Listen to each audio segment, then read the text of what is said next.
Dopo il Canal Grande verde di quasi un anno fa, altro blitz ambientalista a Venezia, colorante verde e rosso da un vaporetto, fermati 2 turisti francesi. A causa del maltempo è stato rinviato il corteo acqueo di protesta al movimento No Grandi Navi, resta comunque saldo nella sua lotta il corteo posticipato al 25 maggio. Mancano pochi giorni all'entrata in vigore in fase sperimentale del contributo d'accesso a Venezia. Il 25 aprile sono già 100.000 le prenotazioni effettuate. L'assessore lo facciamo per la città. Stop agli esami inutili, questa è la soluzione dell'USTRA Serenissima per ridurre i tempi delle liste d'attesa. L'obiettivo è azzerarle entro la fine dell'anno. Per rapinarlo di un costoso orologio sequestrano un 24enne e lo picchiano per ore filmando il pestaggio. 2 ventenni arrestati dalla polizia di Pordenone. Visita inaugurale al Padiglione Italia, la Biennale. Il sindaco di Venezia spruzza per scherzo dell'acqua contenuta in un'installazione. L'autore dell'opera lo redarguisce, poi il sindaco fischiato durante il suo discorso. Buonasera, bentrovate, bentrovati. Edizione di Venezia dei telegiornali di Antenna 3. Cominciamo con le notizie, lo avete sentito dai nostri titoli in apertura. Ancora una volta l'acqua del canale si è colorata di rosso e di verde fluo e si tratterebbe di un'azione di Extinction Rebellion, ma sono stati fermati, pensate, 2 turisti francesi. Rosso e verde fluo. Nel primo pomeriggio il Canal Grande era così. Si tratterebbe di un'azione, non è la prima, degli attivisti di Extinction Rebellion. Il colorante, ancora da stabilire se innocuo o meno, è stato versato da un vaporetto della linea 1 proveniente dalla fermata del Giglio diretto verso l'Accademia, dove poi la polizia l'ha fatto fermare per bloccare i responsabili. 2 turisti francesi che probabilmente hanno approfittato del richiamo mediatico esercitato in questi giorni dalla Biennale d'Arte. Non è la prima volta che l'acqua nel Canal Grande cambia colore così. Un altro episodio risale a maggio 2023, quando di domenica mattina una grossa chiazza verde fluo è comparsa all'altezza del ponte di Rialto, per poi espandersi nei canali vicini. Si trattava di fluoresceina, un colorante in polvere solitamente utilizzato come tracciante nelle fognature. Un terzo episodio a dicembre 2023, sempre per mano di Extinction Rebellion, che oltre a Venezia agì in altre città per denunciare quello che definirono il fallimento della leadership mondiale nell'affrontare la crisi climatica. Azioni però fine a se stesse, secondo uno dei cittadini più attivi nella protezione della città. Diciamo che è un altro uso della città, come tanti la usano per tante altre cose, per i propri scopi,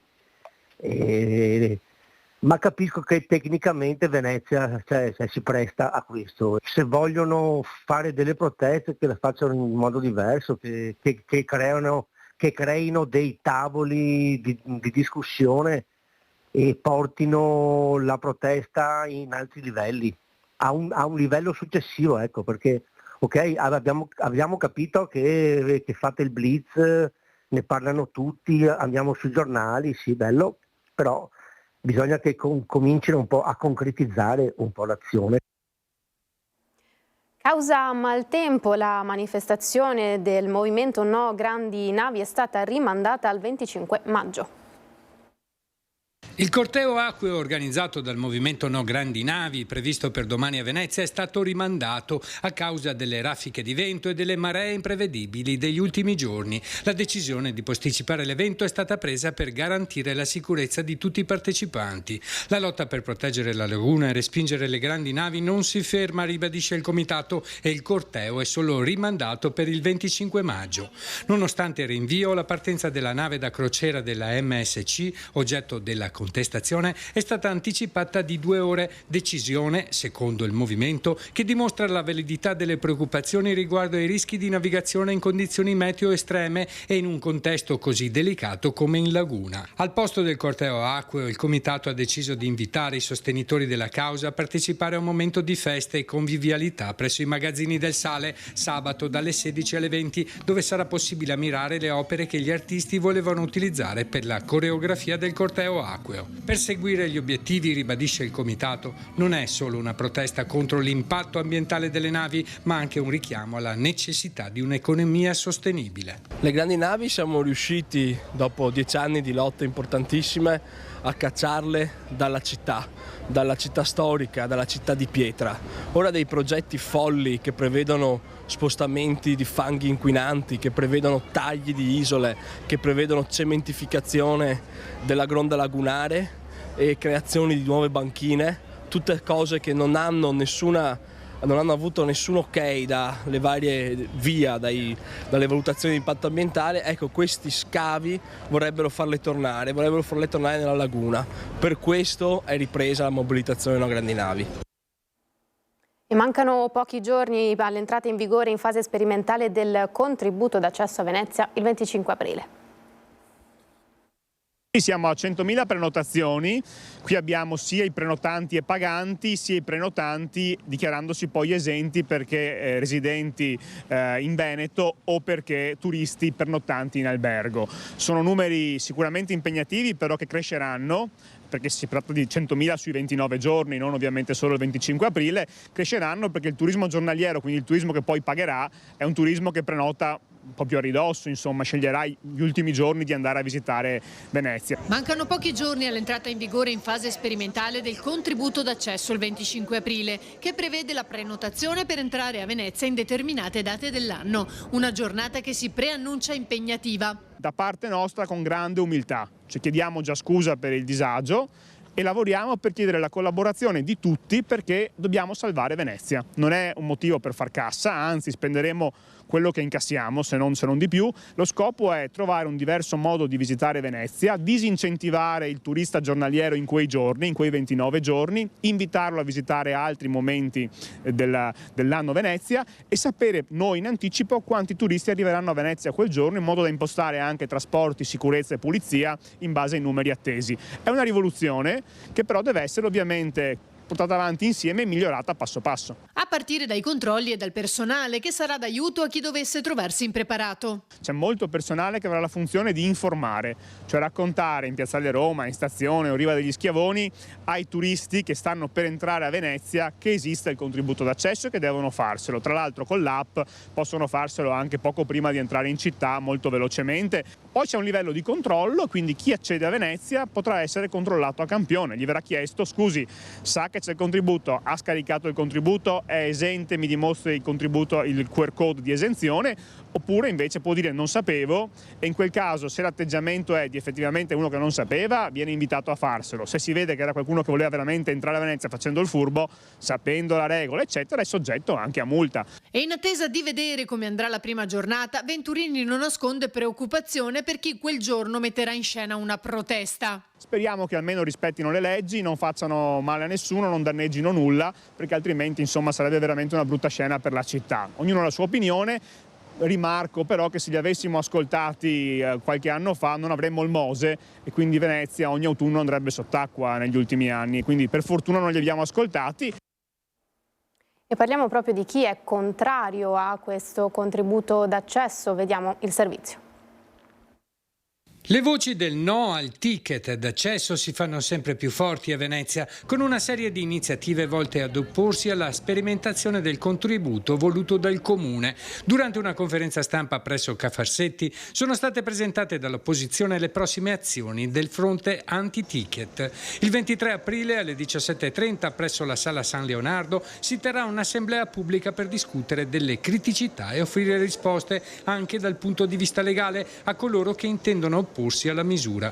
Promossa da varie realtà cittadine, tra cui comitati, associazioni e liste civiche, l'assemblea sarà un momento di riflessione aperto a tutti i cittadini. In cui parlare del contributo d'accesso e preparare il 25, la manifestazione del 25, ma soprattutto che cosa fare di fronte a chi ti dovrà chiedere: ma che cosa fai qui a Venezia? Mi fai vedere la tua carta d'identità? Ecco, tutto questo per noi è intollerabile e è improponibile per una città libera, aperta, come deve essere Venezia. Non merita questa città questo provvedimento e metteremo in atto tutte le azioni non violente, pacifiche e corrette per evitare che questa scure sui veneziani venga a cadere.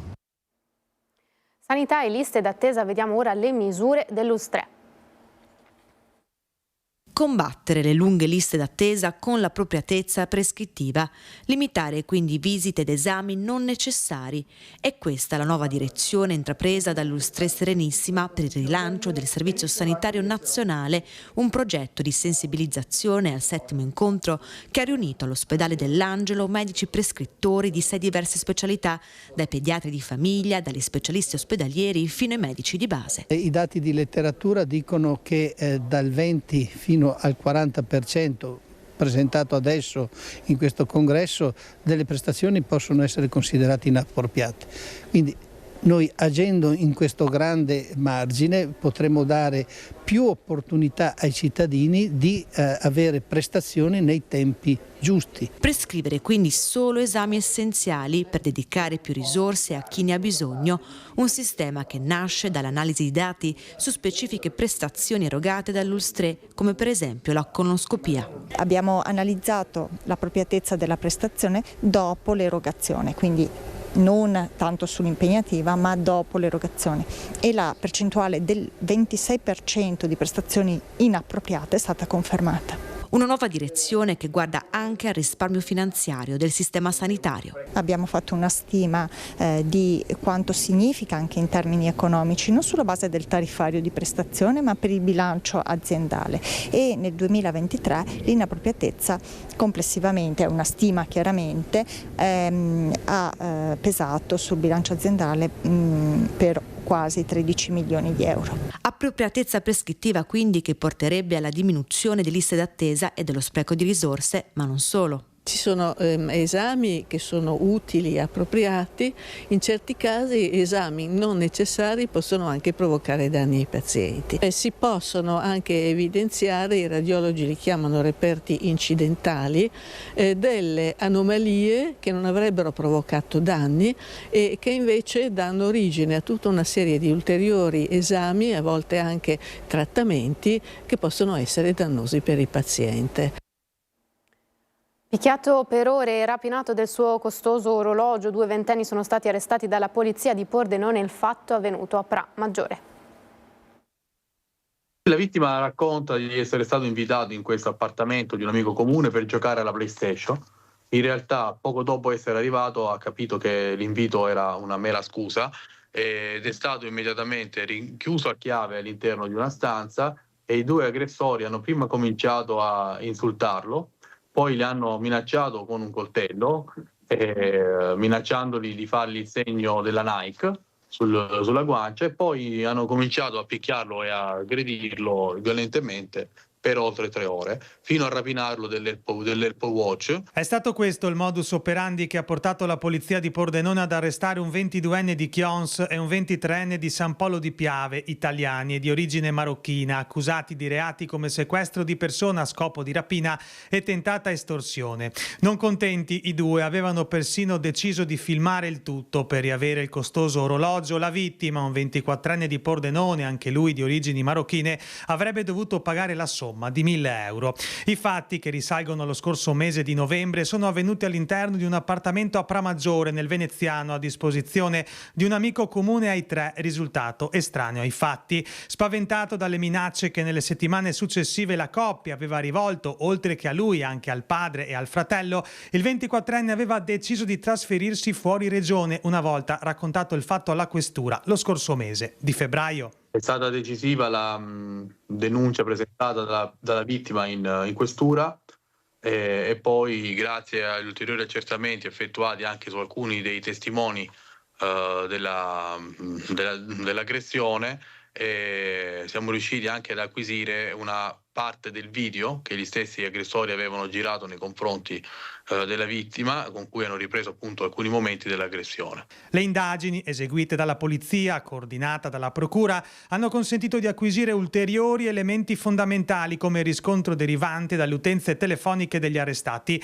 Il GIP del Tribunale di Pordenone ha disposto per i 2 la misura cautelare degli arresti domiciliari con l'installazione del braccialetto elettronico.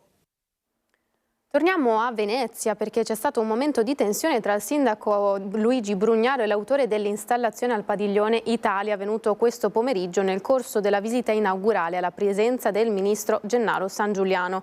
Il sindaco ha spruzzato a mo' di scherzo un po' d'acqua contenuta nel bacino centrale dell'opera, suscitando la reazione di Massimo Bartolini, l'autore della struttura, che lo ha invitato ad avere maggiore rispetto per l'opera d'arte. E poco dopo, durante il suo discorso, Brugnaro è stato fischiato dal pubblico per aver detto: a me il padiglione non è piaciuto. Vediamo questo momento catturato dal nostro Lorenzo Maier. Sul padiglione, l'ho visto adesso, sono sincero, a me non è piaciuto, però non vuol dire questo che sia per forza un attacco all'arte. Credo che l'arte, più si discute, più ci sia anche gioia nel vedere le cose, nel partecipare. Ho visto l'artista che si è arrabbiato perché ho fatto uno schizzo d'acqua, dice che era rispettoso rispetto alla scultura. Io l'ho lasciato parlare, credo che però forse qualcun altro, magari qualche bambino, potrebbe mettere la mano nell'acqua, non è una cosa così grave. Partecipare, visto che si vuole usare, si usano i tubi innocenti, bisogna rendersi conto anche di quello che si fa. Ma io sono molto per il figurativo, spero che riusciremo magari un domani ad avere un padiglione in Italia con magari più artisti. Questo lo decide il Ministero. Lo so, purtroppo io dico sempre da quello che penso e continuerò a dirlo. Questa è una città libera ed è giusto anche accettare i fischi se non siete d'accordo, però penso che sia bello anche che ci sia qualcuno che dica la verità. Ecco, accettare i fischi come sto accettando io sarebbe bello che li accettassero anche altri. E allora l'arte deve essere discussione.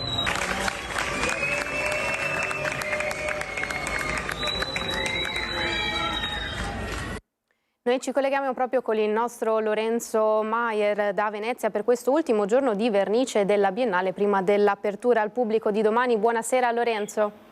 Buonasera Edi, a te e ai nostri telespettatori. Sì, la 60ª esposizione internazionale della Biennale d'Arte, della Biennale di Venezia, è partita davvero con il botto. Se il compito dell'arte, come diceva il sindaco, come ha detto il presidente Buttafuoco e anche il ministro Sangiuliano, è quello di far discutere, e diciamo che Venezia è davvero la capitale del mondo in questi giorni e sta già facendo discutere. Oggi è una giornata, l'ultima di vernice, con tanti contenuti, molte inaugurazioni. Questa mattina l'inaugurazione ufficiale del Padiglione Vaticano ha la presenza addirittura di 3 ministri e 3 stati, il ministro Carlo Nordio, il ministro Gennaro Sangiuliano alla cultura, il ministro portoghese alla cultura e il prefetto cardinale Tolentino della Santa Sede, da cui è partita l'iniziativa. Ogni padiglione sta presentando le sue opere, sta diciamo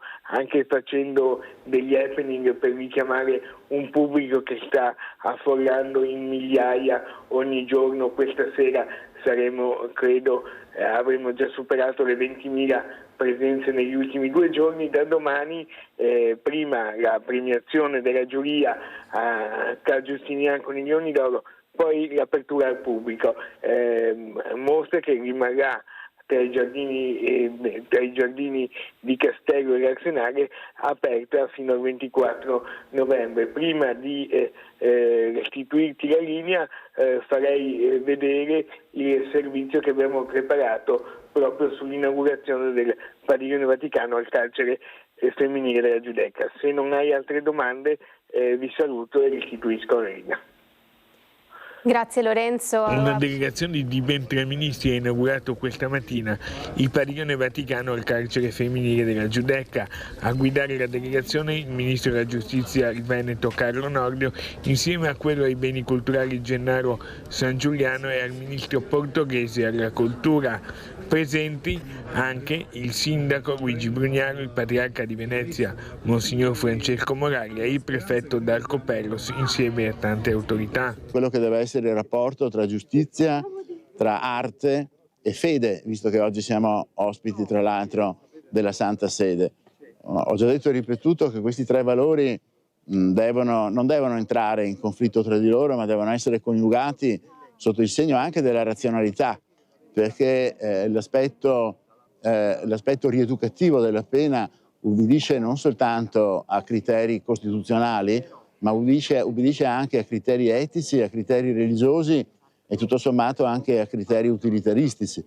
La redenzione, la rieducazione di chi ha espiato la pena è un obiettivo che noi ci proponiamo, anche perché il detenuto che esca rieducato, o meglio già in possesso per esempio di una capacità lavorativa e anche di un lavoro che gli venga offerto come noi stiamo lavorando ora. Un'idea concretizzata dal prefetto alla cultura e all'educazione del Dicastero Vaticano, cardinale José Tolentino. Una gioia enorme, questo giorno di festa, di apertura ci collega alla domenica prossima del 28, quando avremo il Santo Padre che arriverà anche a questa comunità carceraria femminile dell'isola Giudecca.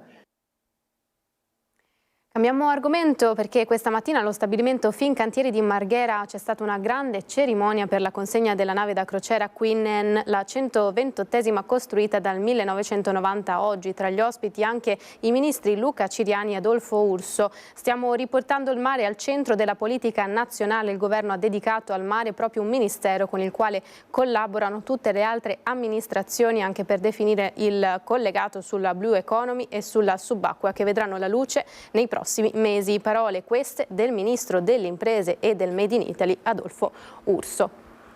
Questa è l'ultima notizia per questa sera e per questa edizione. Ora però il meteo. Grazie per essere stati con noi, una buona serata, arrivederci.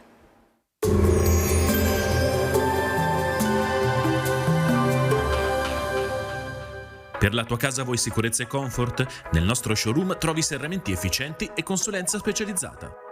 Ti aspettiamo in via 13 Martiri 106 a San Donà di Piave. Bentrovati al meteo. Tempo in prevalenza buono, anche se continua il via vai di perturbazioni che coinvolgono marginalmente il nostro territorio e insiste l'afflusso di aria fredda responsabile di un raffreddamento piuttosto sensibile. Vediamo il dettaglio. Sul Veneto la grafica di sabato 20 aprile evidenzia un ampio soleggiamento. Di pomeriggio tuttavia nuvolosità in aumento e non sono esclusi deboli piovaschi sparsi. Temperature stazionarie minime tra 3 e 8 gradi, massime tra 15 e 18 all'incirca. Spostiamoci ora sul Friuli Venezia Giulia. Anche in questo caso tanto sole, cielo generalmente variabile con possibili rovesci sparsi nelle ore pomeridiane, specie sulle zone costiere. Temperature minime tra 2 e 8 gradi, massime sui 16-18 gradi. Infine diamo uno sguardo alla situazione del Trentino Alto Adige, dove sarà piuttosto soleggiato ma con locali nevicate sulle creste di confine. Temperature minime sui 6 gradi, massime intorno ai 17-18 gradi. Dal meteo di Antenna 3 per ora è tutto, grazie per l'attenzione, arrivederci.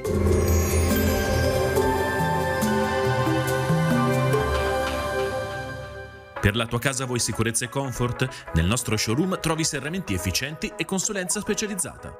Ti aspettiamo in via 13 Martiri 106 a San Donà di Piave.